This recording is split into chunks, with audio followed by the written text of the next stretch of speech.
What is happening in the Denver metro real estate market?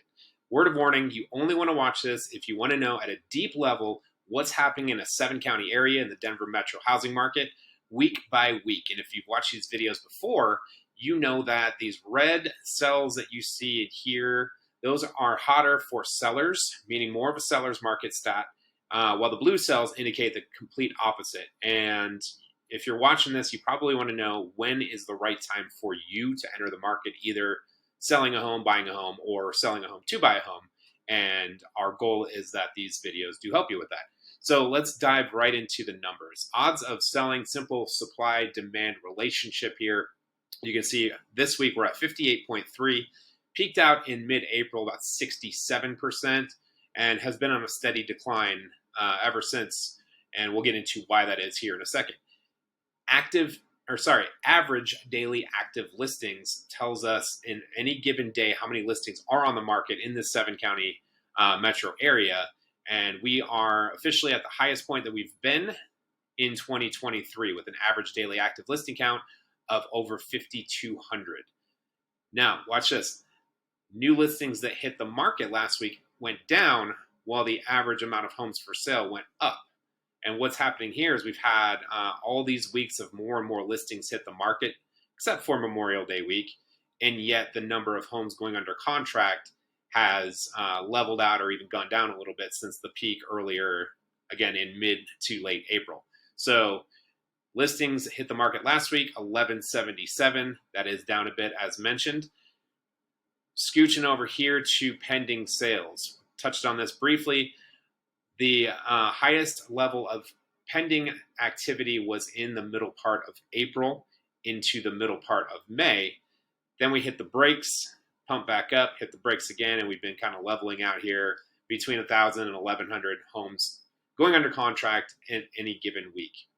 Closed sales, since that is such a lagging measure to contracts, I don't spend too much time there.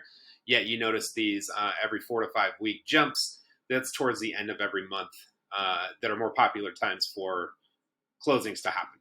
Predictive MSI stands for month supply of inventory. Keep in mind, we'd have to be over 6 months to be in a true buyer's market, and yet the number does continue to jump up a little bit, currently sitting at 1.1, which is equivalent to 19% of the homes that would be on the market or need to be on the market in order to be at a balanced market moving into a buyer's market. So still very heavy seller's market territory there.